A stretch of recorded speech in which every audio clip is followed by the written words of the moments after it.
നമസ്കാരം, ഞാൻ മനോജ് നെടിയാക്കൽ. ഇന്ന് ഉച്ചയ്ക്കത്തെ റബ്ബർ വിലയാണ് ഇപ്പോൾ ഞാൻ ഈ വീഡിയോയിലൂടെ പറയുന്നത്. അതായത് 31/10/2025 വെള്ളിയാഴ്ച ഉച്ചയ്ക്ക് 12 മണിക്കുള്ള റബ്ബർ വില.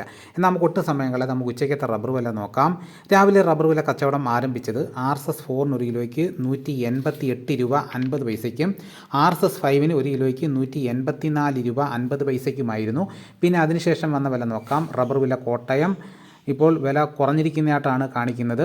അതായത് RSS 4 ഒരു കിലോയ്ക്ക് 185 രൂപയും RSS 5 ഒരു കിലോയ്ക്ക് 182 രൂപ, ലൂസ് ഒരു കിലോയ്ക്ക് 176 രൂപ, ലോട്ട് ഒരു കിലോയ്ക്ക് 165 രൂപ മുതൽ 170 രൂപ വരെയും, ഒട്ടുപാൽ 75% DRC ഉള്ളതിന് ഒരു കിലോയ്ക്ക് 109 രൂപ 25 പൈസ മുതൽ 114 രൂപ 25 പൈസ വരെയും, ഒട്ടുപാൽ 80% DRC ഉള്ളതിന് ഒരു കിലോയ്ക്ക് 116 രൂപ മുതൽ 122 രൂപ വരെയും, ISNA 20യുടെ വില ഒരു കിലോയ്ക്ക് 166 രൂപ 50 പൈസ.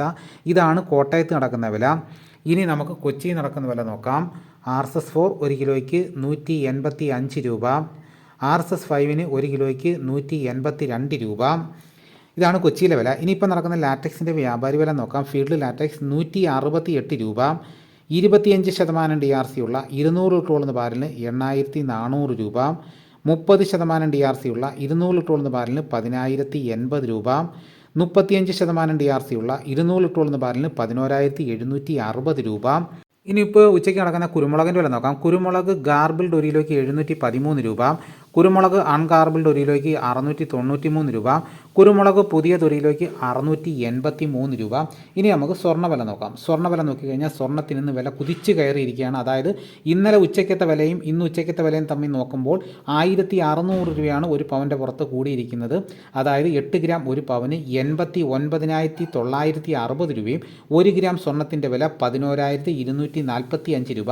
ഇതാണ് ഇപ്പോൾ കോട്ടയം കൊച്ചി മാർക്കറ്റിൽ നടക്കുന്ന വിലകൾ. വൈകുന്നേരം ആകുമ്പം വിലയിൽ അങ്ങോട്ടും ഇങ്ങോട്ടൊക്കെ മാറ്റം വരാൻ സാധ്യതയുണ്ട്.